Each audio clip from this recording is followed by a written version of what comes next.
Partimos contándoles que, continuamos con la cobertura de la emergencia ocurrida en el norte del país, y es por eso que queremos trasladarnos a esta hora a Copiapó, donde Rodrigo Villagrán nos tiene más detalles de lo que ha ocurrido durante las últimas horas. Rodrigo, qué bueno verte, ¿cómo estás? ¿Qué tal, Germán? ¿Cómo estás? Muy buenas tardes. Sí, porque ya a esta hora está en ejercicio esta restricción. Comenzó a las 14 horas y de ahí en adelante se prohibió el ingreso de vehículos a las calles, más bien al perímetro entre las calles en Mata, Copiapó, Diego de Almagro y Circunvalación. A su vez que también en calle Los Carrera entre Copiapó y Diego de Almagro. Durante este tramo obviamente se produjo problemas entre las personas que muchas no conocían de esta medida y que llegaron y se enfrentaron a la negativa tanto de carabineros como de personal del ejército para dejarlos pasar. Todo tenía un fin. El fin de permitir que tanto las maquinarias como las propias personas puedan comenzar ya de manera más eficiente la limpieza de las calles, al menos en el sector más del centro cívico de Copiapó, con el fin de también empezar ya a restaurar lo que son tanto el comercio como también la vida en general de la ciudad, que permita ir poco a poco reconstruyéndola.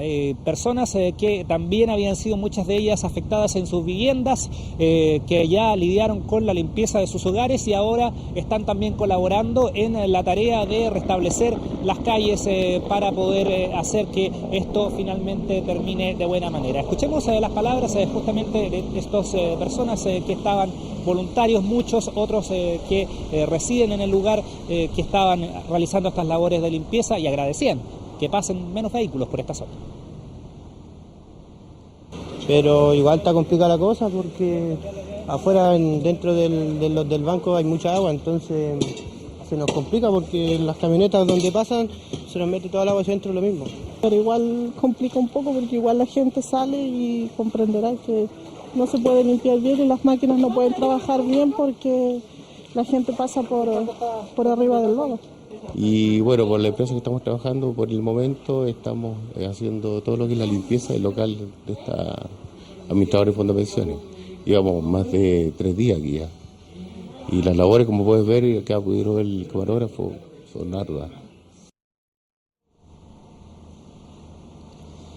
Todas estas son, desde luego, parte de estas medidas que se hacen para poder reacondicionar la ciudad. Los únicos vehículos que pueden transitar, como vemos allá al fondo, un vehículo policial, vehículos previamente autorizados, generalmente con labores ya sea de emergencia, gubernamentales o de instituciones debidamente acreditadas. Lo mismo los camiones que ingresan con ayuda también tienen la licencia de poder transitar por estos lugares, pero ya en comparación con como veíamos el resto de los días, el tránsito es relativamente y absolutamente menor. Uno de los grandes problemas que tenía Copiapó era la congestión, y se esperaba que durante este fin de semana, donde llegara más gente acá a la ciudad para poder colaborar en las tareas de reacondicionamiento, tanto voluntarios como también personas que venían a visitar a sus familiares acá en la zona para ayudarlos y saber cómo estaban, iba a generar un colapso en la ciudad. Finalmente esto no ha ocurrido gracias a esta medida que obviamente tuvo sus problemas, tuvo sus dificultades, pero está dando este resultado que ya probablemente el domingo se va a diagnosticar, porque hasta el domingo funciona esta medida de restricción vehicular. Se va a evaluar finalmente cómo se concluyó y si tuvo resultados positivos para extenderlo o en definitiva ponerle fin a esta medida. Germán. Sí, ahí estamos viendo todas estas imágenes, algunas de ellas pregrabadas, Rodrigo, que hablan del trabajo que tú estás señalando. Ahora, claramente, durante los días posteriores se ha estado hablando de la ayuda que ha llegado a Copiapó y a distintas zonas, Chañaral, Tierra Amarilla, en fin. Y también, como las redes sociales dan para mucho, y por eso te queríamos preguntar qué antecedentes manejan ustedes allá, se habla que ha habido problemas, por lo menos gente en redes sociales habla que habría problemas de entrega de ayuda con la municipalidad, que habrían cajas que estarían guardadas, y toda una polémica ahí con Leonardo Farcas, que estuvo hace un par de días atrás también, y que parte de esa ayuda estaría ahí en la municipio y que no habría salido.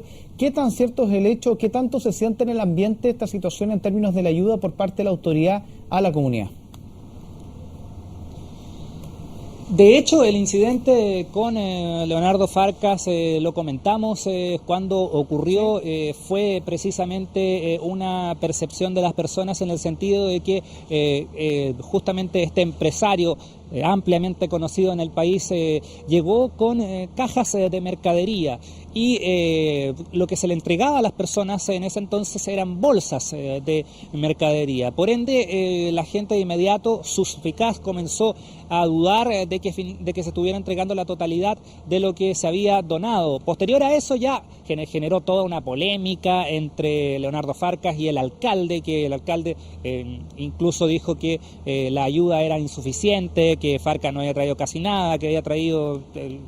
por ejemplo, decía, trajo jugos, y de qué nos sirven los jugos, en fin, y que era el municipio el que tenía que complementar esta ayuda con otros artículos y que por eso se entregaba en bolsas, cosas que desde luego las personas no aceptaron. De hecho, había mucha molestia con el municipio en ese entonces y todavía en parte por esta desconfianza frente a estos hechos.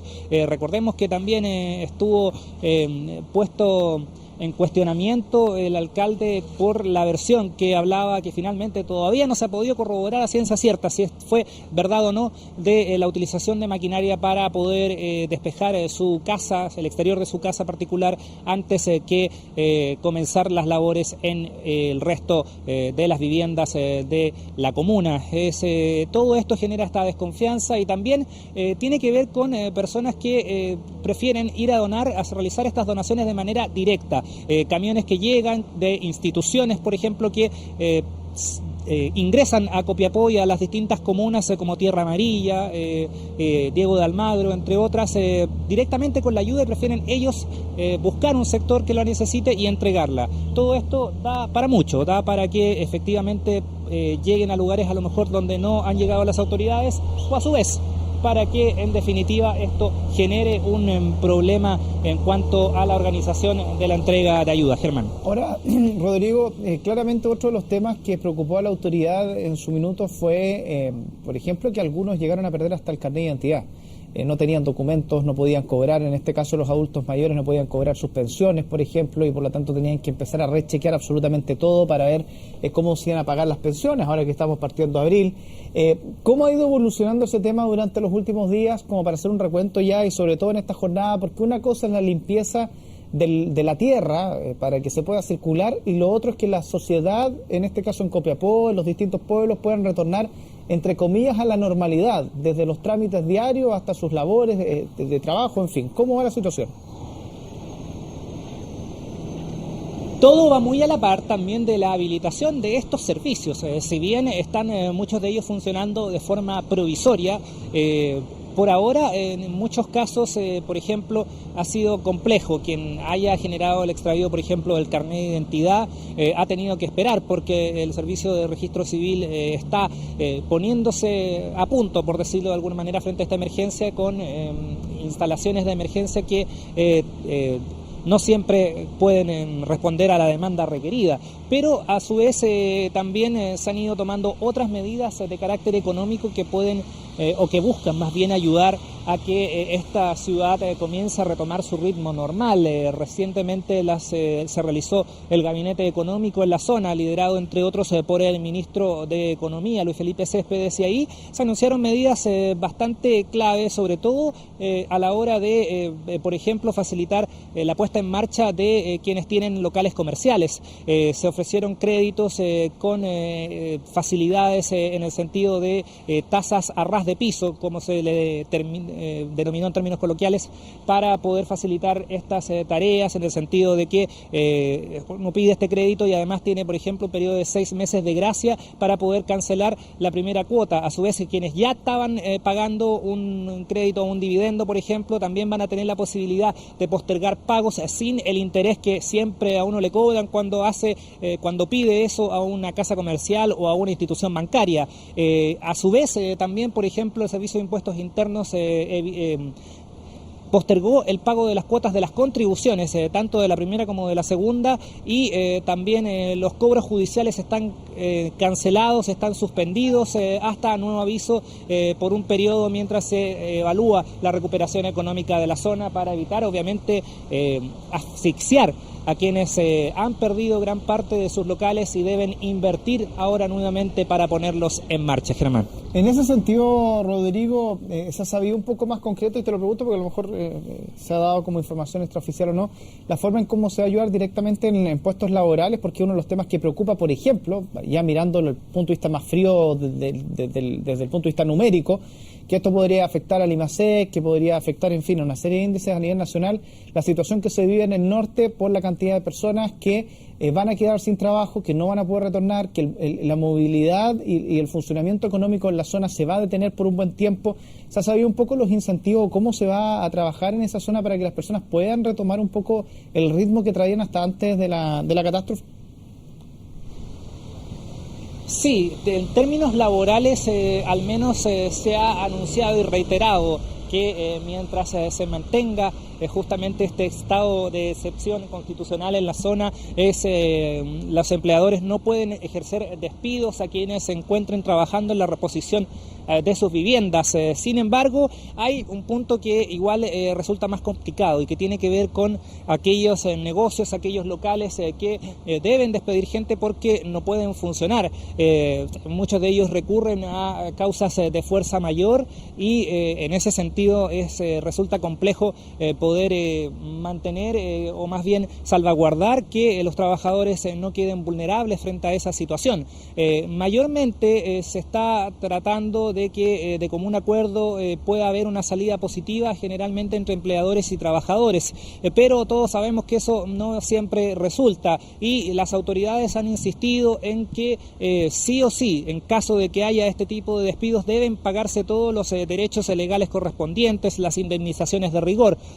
Pero ¿será eso suficiente para quien a lo mejor debe reconstruir su vivienda o debe enfrentar otras situaciones complejas tras esta emergencia? Es parte de la inquietud que queda, pero por ahora se está trabajando sobre esos puntos y hay desde luego preocupación entre las personas porque por ahora todavía está la mente fijada en solucionar el problema directo, en sacar el barro, en tratar de evitar las infecciones, en tratar de hacer que su familia estén en buenas condiciones y no sometidas al riesgo de enfermedades. Pero luego, ya poco a poco vamos adentrándonos a la otra preocupación, la económica, la de cómo sustentar el hogar golpeado muchas veces por esta emergencia, Germán.